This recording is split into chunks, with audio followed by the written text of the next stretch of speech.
Hello and welcome. Moss Adams is pleased that you joined us for today's webcast, Construction Contract Controls for Higher Education Projects. Before we begin, I'm going to play our housekeeping video.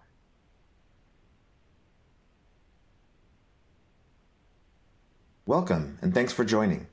We're pleased to present our continuing professional education webcast series. Before we begin, please keep the following in mind. You can customize how you view our presentation and interact with the presenter. For better viewing, close all other applications and turn up your speaker volume.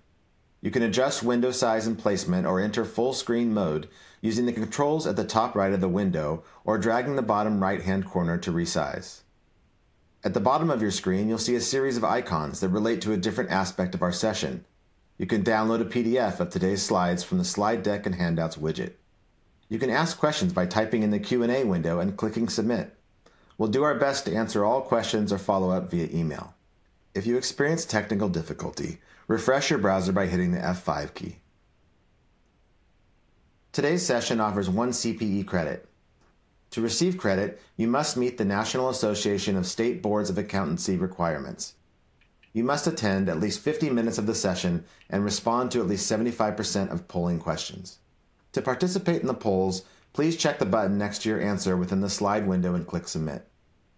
We'll track your progress and alert you when you've earned CPE credit.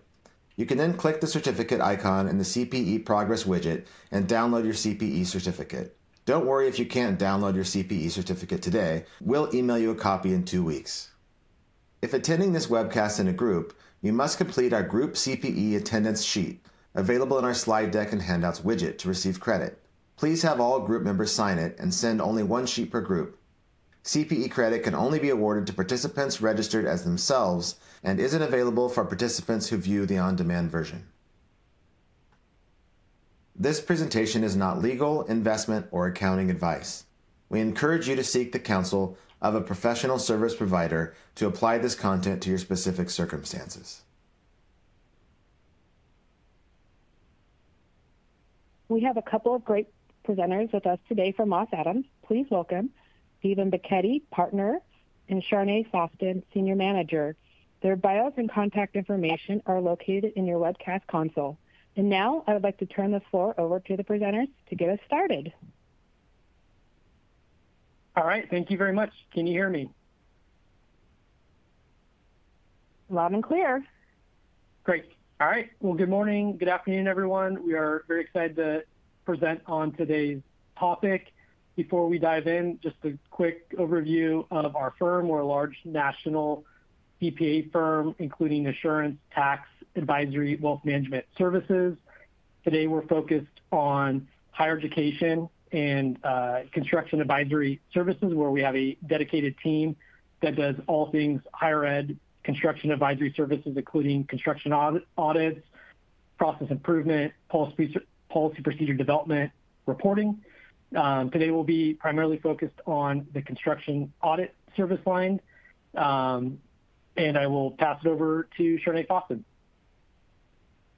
Hey everybody, I am Charnee Foston. I'm a senior manager in our construction project advisory practice. I have experience working on the consulting side as a construction auditor, as well as working for a general contractor in their internal audit function. So I have good experience kind of on both sides. I'm happy everybody hopped on with us today, and hopefully you get some good takeaways from our discussion. So today, the objectives: learn a little bit more about the current state of the construction industry, hear about common construction risks and exposures, learn about different construction contract types and what makes them auditable or not auditable, uncover, the ideal timing and strategy for conducting, construction audits and making that a constructive part of your capital program or project, and then learn about the primary different construction cost components. So as far as the state of the industry, as it stands right now, given, the pandemic, all the things that are going on logistically, labor force-wise, there's a lot of scrutiny on construction projects from both the contractor and the owner side. There's higher interest rates for people who are receiving, loans and funding. Inflation has obviously taken its impact from both a material standpoint, the cost of labor, and really contractors are going up against very, very tight profit margins. And construction historically itself has always been a pretty low profit margin to begin with. So that's something that's really hitting contractors hard. And then, on the project owner side, making sure that you're getting a return on your investment, figuring out when the investment will start to pay for itself. Those are big concerns that we hear from clients often. Across the country, there's aging infrastructure. The pandemic, as I said, increased the skilled labor shortage and had, devastating impacts on, lead times for materials, supply chain and logistical issues, just a lot of kind of adverse impacts to the current market conditions. On the upside, there's a continued investment at this point in technology. I think construction is one of the slowest industries to kind of take on technology and bring that to the forefront of their business. I think the pandemic really spurred that on as far as, project management systems, different accounting systems, inventory management and things like that. So that's been a great boost to the industry. And then really just that renewed focus on ESG and sustainable efforts as part of, building and construction projects. Lauren, we've got a polling question. Fantastic. Thank you, Charnee. Polling question number 1. Does your organization's audit plan include audits for construction projects? A, yes, currently ongoing. B, yes, planned for next year. C, no active construction underway. Or D, no, have not considered audits for construction projects. The polling questions are located right on the slides we are presenting. If you can't see it, you can hit F5 key to refresh your console. To respond, please click the button next to the answer you choose and hit submit. Also, you do have the option to submit questions for the presenters in the Q&A window. We have quite a bit of content today, so if we don't get to your question within the webcast, we will do our best to follow up with you afterwards. All right, and here are the results. Okay, so we've got kind of across the board answers. I think that there's something very useful in this webcast for everybody kind of in all stages. So listen up for, additional content, and hopefully you'll get something very useful out of this discussion.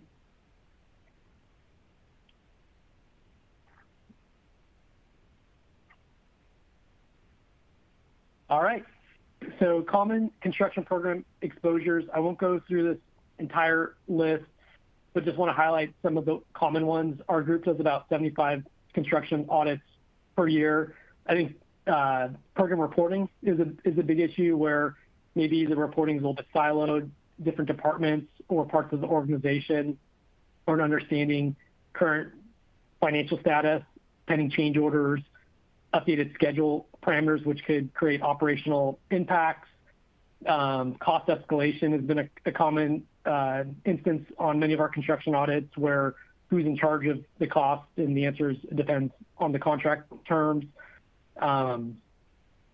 Scope priorities. So for major programs, there's a lot of various needs that need to be addressed, and how do you prioritize it? What's the governance approval process to ensure that you're spending funding appropriately and strategically aligned with the strategic plan of the organization. Another one that's come up a lot, which is not necessarily on this list, but it's missed opportunities of obtaining grant or federal funding to support your program. So a lot of requests that we're seeing come up now are related to the Infrastructure Act, whether it's domestic content provisions or prevailing wage requirements that can really add additional benefit to your organization if you structure your contract accordingly.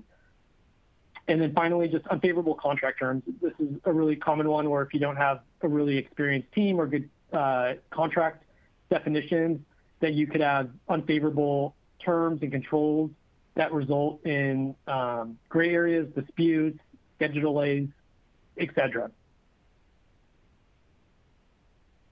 And then you may be asking what kind of impacts it, what are some of the risk factors. So when we go into an organization, we do interviews with management, project management personnel to get a better understanding of the program, project complexity and size, the various contract types that are being utilized, which we'll cover a little bit later in detail in terms of what contracts are available, what are kind of best in class for the size and scope of projects that are going to be executed on. Experience is a really big one. Not having the right team or the construction experience can be very costly mistakes, so ensuring that you have a strong construction team and or advisors really allows you to set the program up for success. How you staff it. We do see a lot of resourcing issues where people or organizations are saying we don't have the right team or we're not able to hire to appropriately staff various programs, which can result in a lot of inefficiencies or misuse of fundings or just things that will result in costly errors. So it's important to having the right team.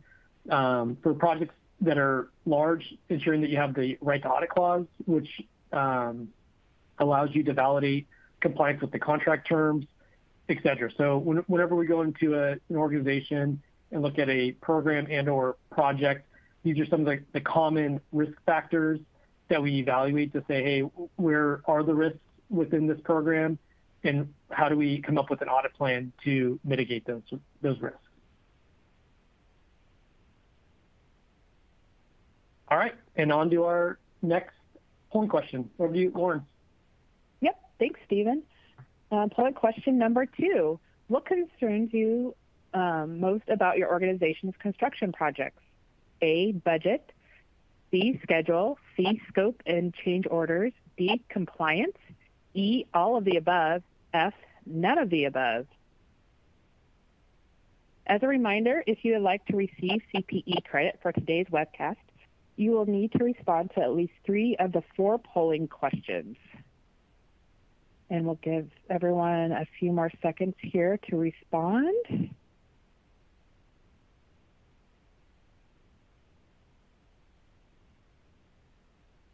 And then here are the results.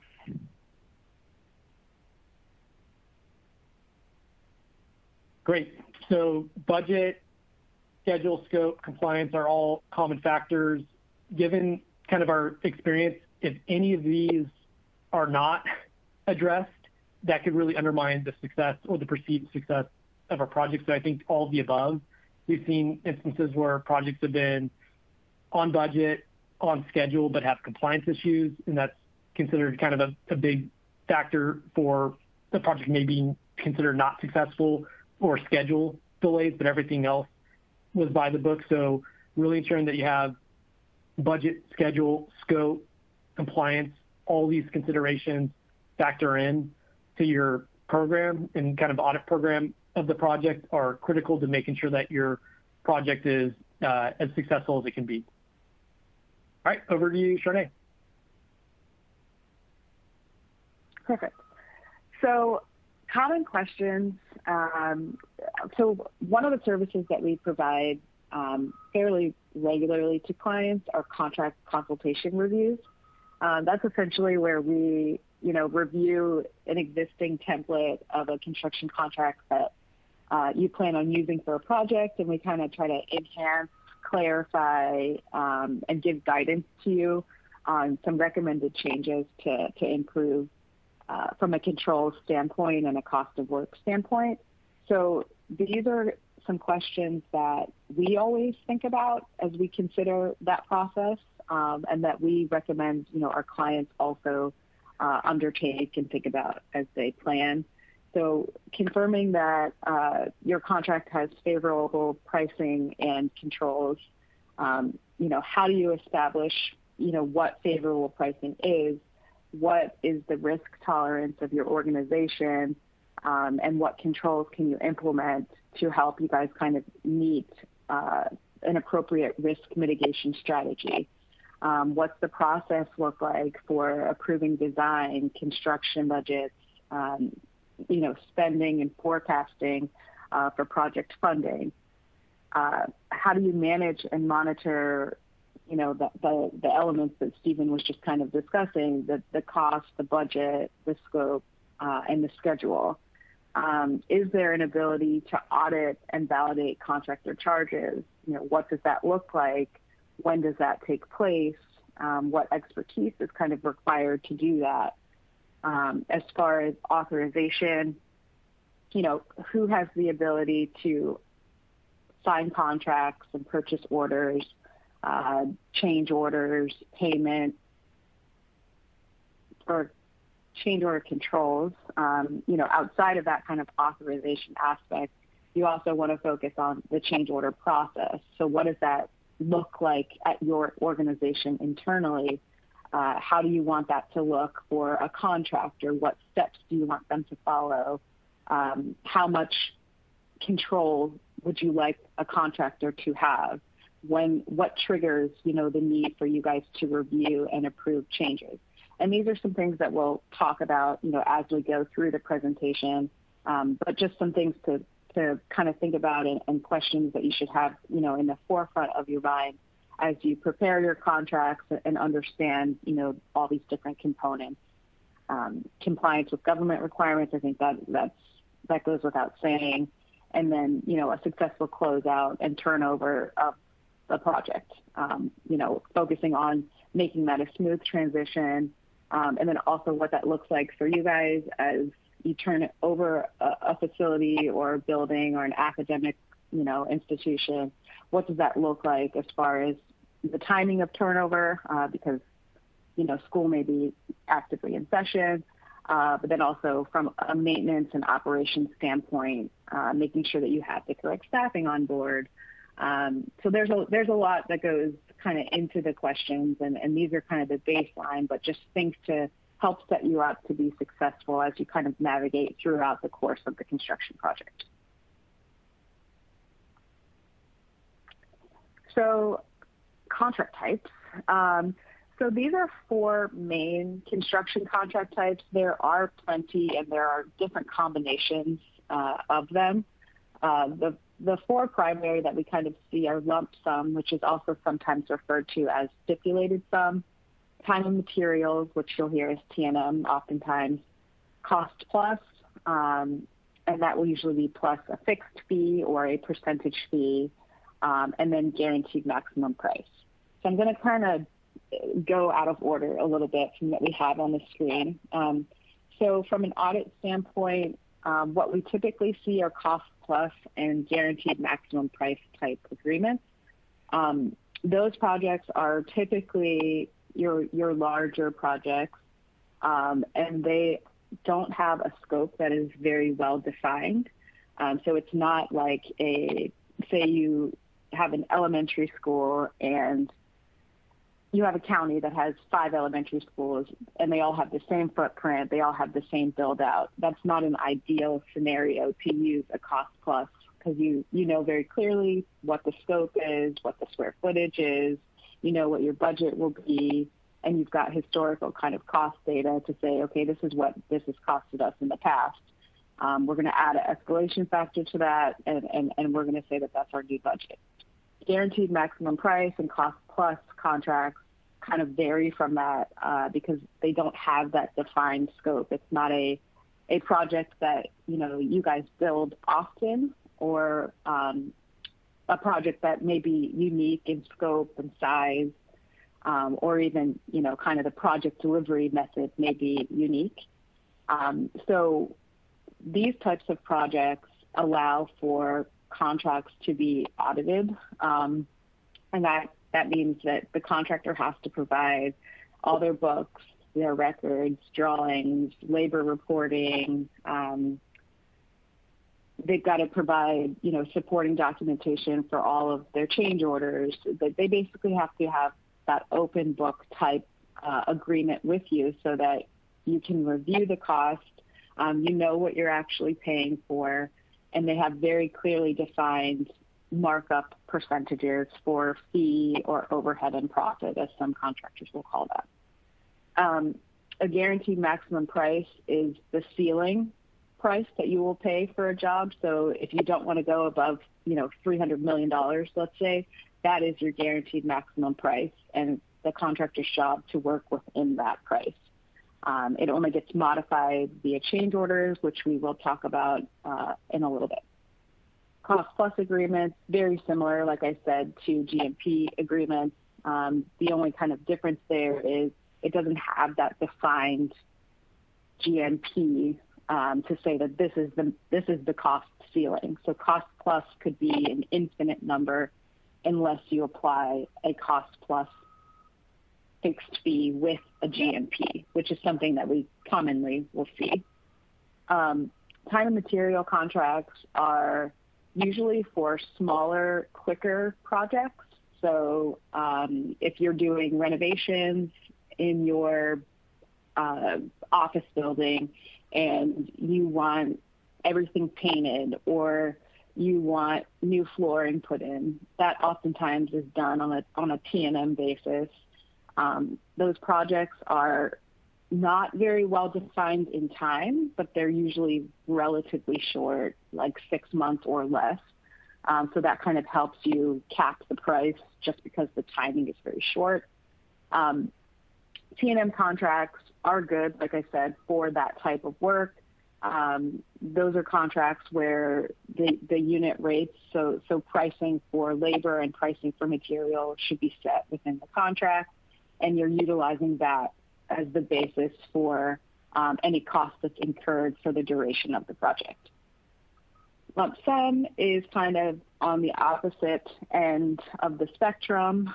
So that is really where those projects are smaller in nature, usually $10 million and under. Like I said, they're projects that, you very well know what the scope is. It's pretty well defined. There's not a lot of uniqueness or mystery as far as what the project is, the means and method to complete the project. So it's very straightforward. Those projects will go out to bid to a contractor. The contractor will provide a price. Typically, the evaluation for lump sum projects is usually the lowest bid, but sometimes the best value. It just depends on rules of your organization. But these contracts are let out. Contractors will provide a bid, and ultimately the contractor is responsible for any overages. And if they come under the contract value, then it's just an additional profit to them. So they don't provide details on, their labor costs and materials. They're not providing you with invoices and receipts and things like that. So that is kind of the limiting factor with those types of contracts. Polling question number 3. Thanks, Charnee. Polling question number 3. What contract type does your organization use for managing major capital projects? A, lump sum. B, time and materials. C, cost plus. D, guaranteed maximum price. E, not sure. F, all of the above. For those who would like a copy of today's slides, you can download them from the folder that says Slide, Deck, and Handouts. We will also be sending them out via email tomorrow, along with a recording of the webcast. As a reminder, if you would like to receive CPE credit today for the webcast, you will need to respond to at least 3 of the 4 polling questions. All right, we'll give everyone a few more seconds here to respond. And here are the results. Okay, so again, a good mix of different contract types, a good number of GMPs, so that makes me happy. Yeah, so like I said, there are a variety of contracting methodologies, and there are different circumstances where each would be useful. So we don't, want to say one is better than the other. It's all situational. I'm glad to see that, 20% of you are kind of using a mix of all of the above. I think that's very appropriate. So Stephen's going to talk a little bit about some of the construction contract controls that are in place. Some may apply for, different contract types, but we can get into that detail as well. So Stephen, do you want to take us through that? Absolutely. Thank you. And if you're not sure, you should probably figure out what contracts you all have. And then my personal favorite contract is the GMP contract. All right. So construction contract controls. When we go in for contract consultations or construction audits, we're looking at cost of work definitions. If you have a guaranteed maximum price contract, the cost of work definitions are what's defining labor, equipment, expenditures, subcontracts, et cetera. It's kind of the rules of the game. So it's very critical that you understand what the cost of work definitions are saying, what they're defining as allowable or unallowable, how you're capping certain things or requiring owner approval on certain items or personnel.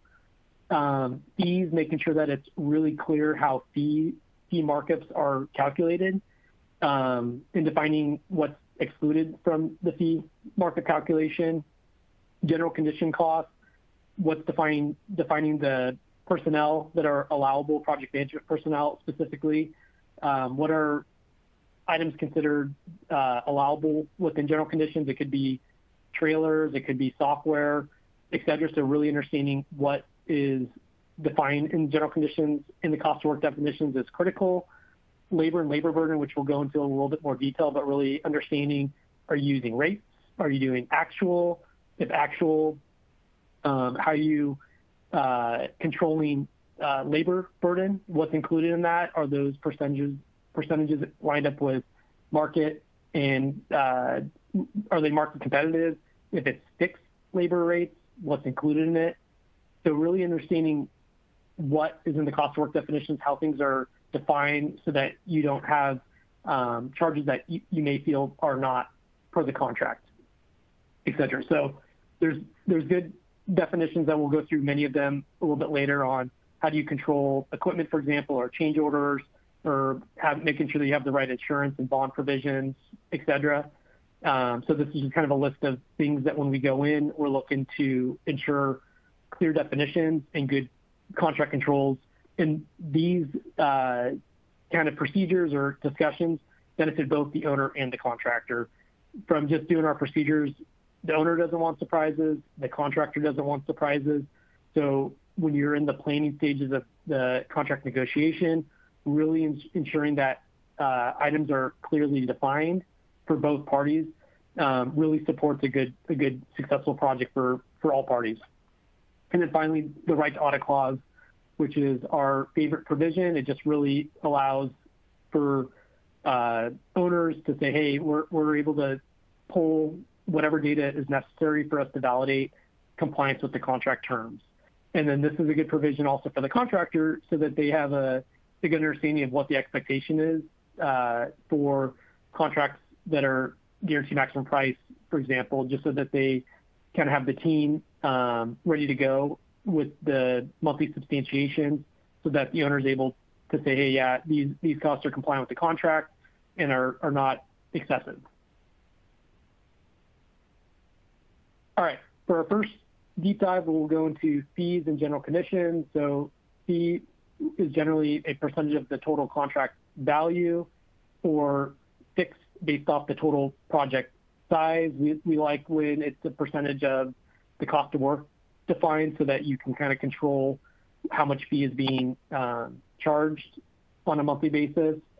Generally, we'll push for fee markups to exclude kind of the calculation on insurance, permits, bonds, self-perform work, taxes. Many of these items, they would have anyways, regardless of your project specifically. So it's kind of an indirect cost, therefore covered generally in the fee. Self-perform work generally has its own kind of fee markup provisions included in it. So making sure that you don't get the duplicate cost, or if you do, it's in line with market, it's competitive within the market, et cetera. And then general conditions. So this is generally where you'll see project management personnel. You'll see kind of site type costs like trailers or safety gear, et cetera. So really ensuring that your contract defines who is an allowable project management personnel on it. So you're not kind of covering some of the corporate personnel is critical. And if they do want a switch of a personnel, or in addition that you have those good owner approval requirements. And then also another area that we see a lot of gray is like software charges, phone and technology charges, vehicle allowances, relocation travel expenses. So when you are going through your cost of work definitions, ensuring that these items are either clearly defined as allowable with appropriate caps on it, or specifically addressed as included within the fee markup. And I think software comes up a lot where we'll see maybe project management software charges, which generally if the organization has the license and it's like a corporate license, we would generally push for that to be included in fee because they would incur those costs regardless of your project. However, we do see those types of charges being charged, so just ensuring that you have the right owner approval requirements and caps on those so that you're not paying more than you need to. And with all charges, we want to make sure that you get that whatever they're charging you is fully substantiated with proof of payment, ensuring that they are charging you only actual, so that's not a profit area. And then if you see any kind of allocations being charged, really understanding what's included in the allocation, what's driving those charges. Is it allowable for the contract? Is it reasonable for kind of the nature of the project, et cetera? So I think general conditions is a big area where you really, in summary, making sure you got the appropriate team defined with owner approval requirements, and really ensuring that you have kind of these other types of charges that may be hitting this area that may or may not be appropriate. But when you make that determination saying, hey, this is not allowable, we'd expect this included in the fee, that you have those clearly defined as not allowable, and if they are included with those appropriate caps. Next, labor and related burden. So there's two kind of options. It's you're either charging actual cost for your labor or stipulated rates. Actual cost, we would recommend that you have caps on labor burden or fringe, including kind of the standard FICA FUTA SUTA, maybe some 401k profit sharing, health and benefits, et cetera, so that you're covering those types of costs that are appropriate for those personnel, but you're ensuring that it's not including other things that you may feel like are not allowable. Maybe it's including pension costs or bonuses, et cetera, that you want more control over. The other type of labor charge is stipulated rates, where you define what the allowable rate is per employee type or employee. Generally, when we see those, we like to see clear definitions of what's included in the rate. We've seen instances where people think like vehicle allowances or bonuses are included in the rates, but it's not defined. So we're seeing potential duplicate charges without those clear definitions. So if it's actual, ensure that you have clear definitions of what fringe is allowable with maximums and cost substantiation expectations. If it's fixed, ensuring that you're clearly defining what's included in the rate and what's not, so that there's not the confusion of potential duplicate charges. Another area that we see that's a good kind of limitation or definition in contract is if you have a salaried employee, you shouldn't be charged more than 40 hours per week. If they are hourly, then that may be appropriate. because that's the actual cost being incurred by the contractor or subtrade, but really ensuring that if it's a salary, you kind of cap the hours to the 40 hours just so that it's not an additional profit center. And then finally, if you do have overtime and double time, we love to see owner written approval requirements. Overtime and double time may be necessary to get the job done on time, which is great, but having that control provides that visibility to the owner saying, hey, something may be a little behind schedule, so that you can apply appropriate resources and monitoring controls, ensure that the project gets back on track and there's not a bigger issue to address. And then finally, for my piece, self-perform subcontracts and related party transactions.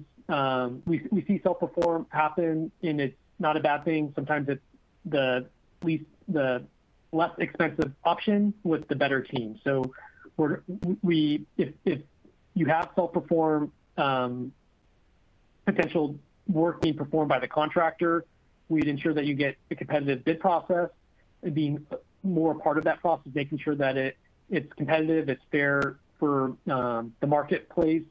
If you do self-perform if you do approve the self-perform contract, ensuring that the fee markup provisions, both at the sub-level and the GC level, are well defined so that you're not paying more fee than you should. We love seeing separate contracts for the subtrades or not to exceed budget limitations so that they can't kind of just mix the whole job together. And then finally, if they do have a not to exceed limitation or separate contract, having good change order definitions, that if any of the contracts are going to be increased, they need to go through the normal change order process. And that includes usage of contingency or owner contingency, et cetera, just so that you have good visibility of that subtrade and they're being treated fairly with the other trade partners. And then related party transactions, we'll sometimes see like general condition type costs, like a job supply yard where they're kind of using bulk purchases to keep costs lower, which is great, or equipment, which we'll dive into a little bit further, but really understanding if they are going to be doing these self-perform or related party transactions with those owner approval requirements, if they are doing the related party transactions like the supply yards or equipment, having clear definitions of what the expectation is for substantiation or the rates and caps of those rates so that you're not paying more than you would in kind of the open market. And then finally, the final bullet point, just making sure the contract is real clear on the approval process for any of these types of transactions. We've just seen many instances where it's verbally approved by someone, but they weren't the appropriate party. So ensuring that your contracts have these clear definitions of who approves it at which kind of phase of the project is critical, just so that the transparency is there and then the accountability structure is there if and when or when you go and audit it. With that, I'll pass it over to Charnee. Perfect. So equipment. So there are two main types of equipment. There is contractor-owned equipment, and then there's rentals from third parties. Contractor-owned is just as it sounds. Like Stephen was saying, some contractors will have a yard, and they will maintain some of their own equipment, especially if they are a contractor that is used to self-performing some work. They may have, their own kind of tool or equipment yard.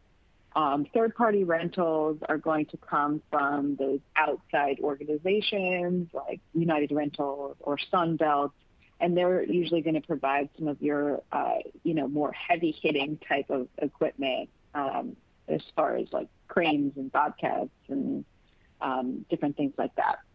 So the standard way that these are usually billed are going to be using a series of rates. So whether that's a daily, weekly, sometimes hourly, but rarely hourly or monthly rate. That's usually how those are charged, whether it's contractor owned or rented. And so one of the things that, we commonly see and we caution our clients about is understanding the maximum worth of a piece of equipment.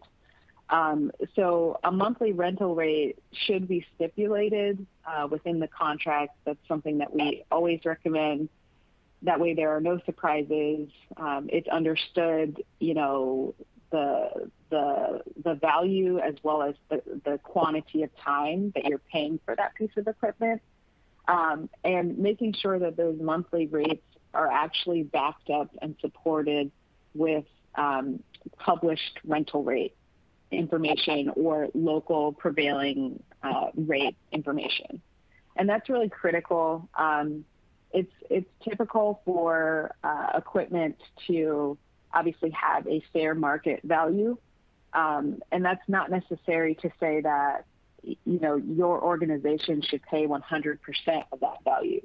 You want to kind of understand what the equipment itself is worth. So what that fair market value would be, and then establishing a cap. It's usually 75% is what we typically see. Sometimes we'll see it as high as 90%. And that's the maximum that you're willing to pay for that piece of equipment. That really becomes critical to ensure that you and your organization are not paying more than the equipment is worth. And ultimately, you don't want to pay the value of a piece of equipment if you're only using it on a rental basis, because you're not getting to keep it at the end of the day. And that just doesn't make financial sense for you, and it really is just a gain for, either the contractor or the third party company that they are working with. So establishing, what criteria is necessary for that published rental rate, and then understanding what that cap is on the fair market value, so that you're protected from excessive charges related to equipment. Working for a general contractor in a prior life, I do understand that equipment is a decent profit center for a contractor. A lot of times project owners don't ask for kind of that backup and that detail surrounding how a contractor comes up with a rate. So if a contractor owns their own equipment and they're renting it to your job, you want to make sure that they are supplying you with information that allows you to understand, okay, what is the piece of equipment that I'm getting? What make is it? What model? What is the year? What is the fair market value? A contractor should be able to provide that information to you. All contractors have inventory management systems, and they should be tracking that information. A great example, that I can come up with is trucks. It's very common for contractors to have their own kind of fleet of trucks, and those are not always the most current vehicles. You may have a truck that's from 2017, and Bob, who's the superintendent, might have a truck that's from 2022. As we all know, from having our own personal vehicles, the value drops tremendously. And so understanding, that make, model, year, fair market value, that really helps establish a cap, but that also helps, a contractor establish a realistic monthly rate to charge to you. And it helps you to ensure that they're not getting, a 10, 20, 30% markup on that rate.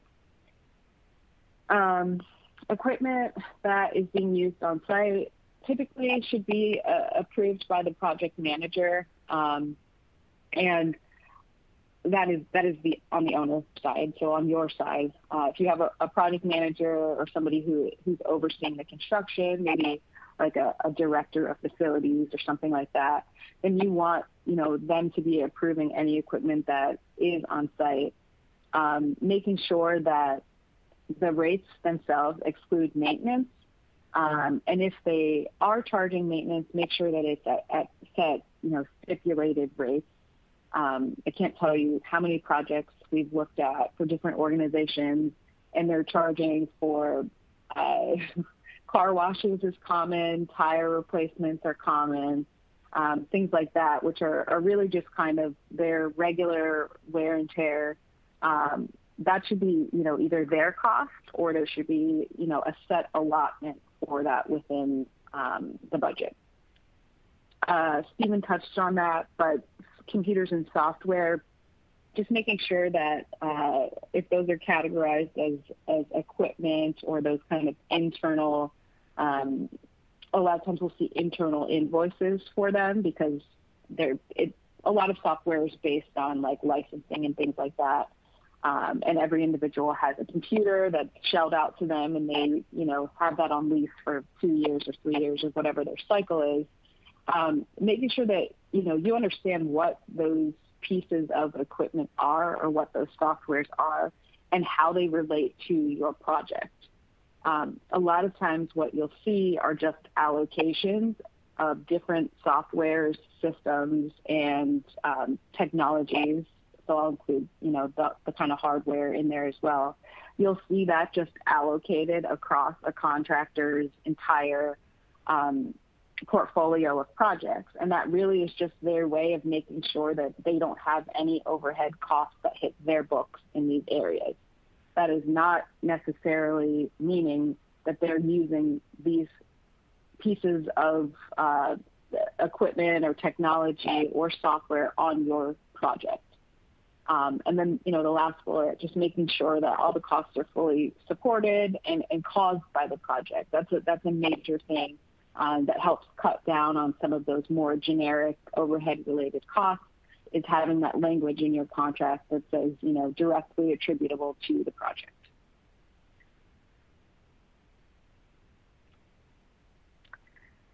Change orders, allowance, and contingency. So for these, really the most critical component is making sure that there is an established process for how these items are used.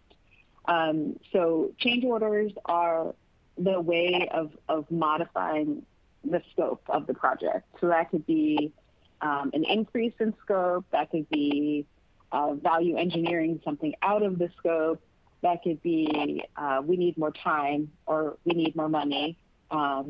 Allowances are established typically within the contract value, and there are allotments that are made for specific items.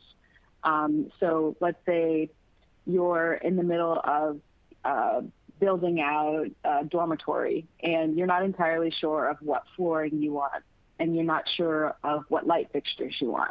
You want to take the time to understand kind of where your budget's going to fall, and you want to make sure it's something that's economical for, your students.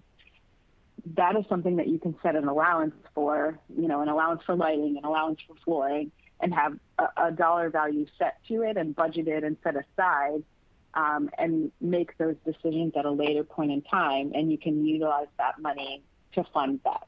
That way, it's still built into your scope. You haven't completely ignored it for budgeting purposes, and it allows you the time that you need to be able to make a decision. And then contingency is money that is set aside for those known unknowns, is what we always like to call them. So unlike allowances, contingency, it's usually percentage-based. It's a percent of the total contract value, usually not exceeding like 5%. But it depends on the size of the job. And that contingency is really there as that buffer. So it's there to be used when you don't necessarily want to make a change to the budget. You don't want to increase it. You don't want to execute a change for time or money, but you know that you need to fund something. And that's what contingency is for. So as clear as mud as that probably was to all of you, it's really important to have that process established for the use of each of these categories of dollars. So the typical process for a change order is going to include a request for information. That usually will come from, a question that a contractor has in the field, or maybe the general contractor has about something that's included within the drawings or the specs for the project, and they need an answer from the architect and from the owner about how best to proceed. That's typical of how that process kind of kicks off, and that's a great process. It's a great control point because there are RFI logs that track all of those types of requests. Items then kind of roll up into a change order request, and that's where you start getting some of that cost back up to help support any changes that are anticipated for the job.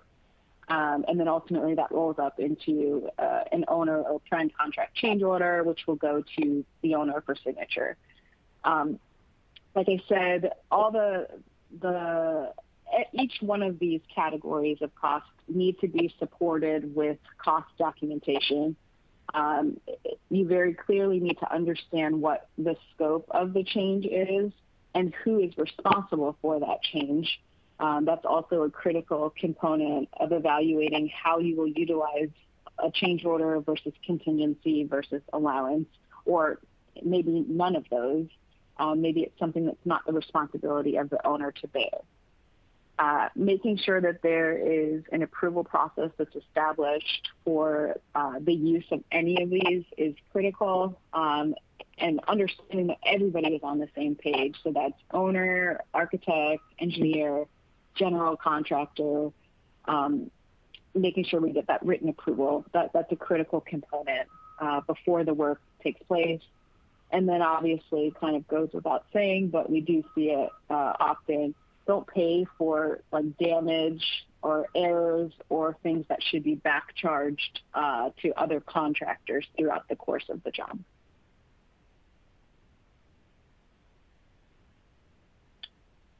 Insurance and bonds. Insurance is another area that we do see a lot of profit for contractors. Typically, insurance is handled in one of two ways. So it's either billed at a stipulated rate that's set within the contract, or it's billed at actual cost. So one of the things that we see often is language in the contract that says the contractor should bill, their insurance at actual cost that's directly attributable to the project. That is great language to have, and it is something that contractors oftentimes will push back on, as their documentation is a little bit more, I'm trying to think of the best word. They keep minimal documentation of their insurances. One of the reasons for that, having worked for a GC, there's a lot of coverages that a company will have that won't apply to your job. So the typical project insurances we've listed here, general liability, maybe an umbrella or excess policy, workers' comp, auto liability, and then builder's risk. A lot of times insurance from a GC will include like executive risk, cyber security risk, inland marine insurance, different things like that really don't have anything to do with your project. So understanding the basis for either the stipulated rate or the actual cost is critical, and then getting that backup supporting documentation for any rate that they use. As with most things that we've talked about, understanding an allocation methodology is important, and oftentimes those are flawed as they include areas that are not applicable to your job. The last couple things, so insurance programs are common on jobs. An owner-controlled insurance program or contractor-controlled, that really just means that either party is kind of administering it and kind of managing the paperwork side of things. Those insurance policies will usually cover general liability and like umbrella or excess. And it's just an easier way sometimes to manage the job. That's really kind of it. It has its own premium, and you should be seeing actual, cost invoices for that premium. Subcontractor default insurance, is exactly as it sounds. So that's for protection against the subcontractor, defaulting or going out of business or whatever, and helps you keep the project running smoothly. That's a good option from a financial standpoint, and then also, just from a scheduling standpoint, it helps keep the project moving. Polling question number 4. Great, thanks, Charnee. Polling question number 4. Which of the following project cost types keep you up at night? A, materials, B, fee, C, subcontractors, D, equipment, E, labor, F, insurance, G, all the above, H, none of the above. Once you have completed all CPE requirements, you'll be able to download a PDF of your certificate from the CPE progress window. And we'll give you a few more seconds to submit your final answers.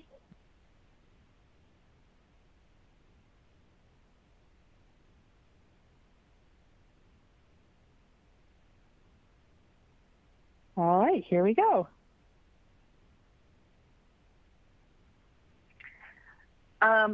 I think there's a clear winner here. So all of the above is a great answer, great response. These are the critical components of a job. The none of the above, I'm very curious about. I'd love to understand what are some people's concerns with their cost categories. We'll save that for another time. So Stephen's going to take us through just some last kind of bullet points about the contract and best practices. All right. Thanks, Charnee. So we are on the home stretch. We got about 2 minutes, so I'll go pretty quick. So the right to audit clause, I think this is, I think the image is completely appropriate. When we see that, that is how construction auditors feel. And I just want to remind everyone here, the right to audit clause is good for both contractors and owners. We have a lot of higher education clients, as well as general contractor clients. And I think proactive communication with the team is super important to start the project out correct, where you're kind of saying, hey, these are the expectations, whether it's system reporting or documentation substantiation. And I think those proactive communication strategies really support the total project team. So when we go into the contracts, first, we want to make sure that there's a right to audit clause, so that it's open book accounting, so all parties are being fair with one another, and then having that proactive discussion with the project team in terms of expectations really is a good way to get the project team and collaborating, communicating on an ongoing basis. Here, I won't go through all of it. You guys will have the slide deck. This is just kind of common risk areas where we say, hey, these are a labor overcharge is a risk. And then what's the control to address that risk? It's timekeeping, actual costs, substantiation or stipulated rates, depending on the contract type, et cetera. So this is a good list that you can kind of work through your contract saying, hey, how are we addressing equipment risk? Do we have caps? Do we have replacement value caps for owned equipment if it's third party? Do we appropriately do the buy-sell analysis, et cetera? So I hope you like this matrix. And then the final piece is we get asked all the time, when's the right time to do these types of projects? I love going in as early as possible. One, to help contract setup in collaboration with the team. Two, when you identify issues early on, it's very easy to talk small numbers with people because you can say, hey, the nature of the cost appears to be unreliable or undefined, so let's kind of clarify, et cetera. So early engagement's critical. And some of the benefits of these audits is helps with operations of project delivery, helps with controlling cost, schedule, and scope, and it provides a lot of benefits to the organization, whether it controls improvement, cost management, or stakeholder visibility, especially if you kind of have outside party funding. And then moving forward, I think if you have a construction project, making sure that you have kind of a audit risk or construction audit risk program established or included in it so that you can kind of mitigate these risks, making sure that you have good policy procedures, governance controls to support accountability and transparency, et cetera. And then always feel free to reach out to ourselves or another trusted advisor, making sure that your program's off to a good start and has good controls throughout it. And with that, I will pass it over to Lauren to close this out. So thank you, everyone. We really appreciate you attending. Hope you got some good information. We'll look forward to connecting with you soon. Over to you, Lauren. Great. Thank you, Stephen and Charnee, for a great presentation today. If you met all CPE requirements, your certificate is available to download now in the CPE progress window. A copy will be emailed within 2 weeks if you have trouble downloading it now. And finally, here is a link to a survey for today's presentation. Your feedback is appreciated. Thank you all again for joining us. Take care, everyone.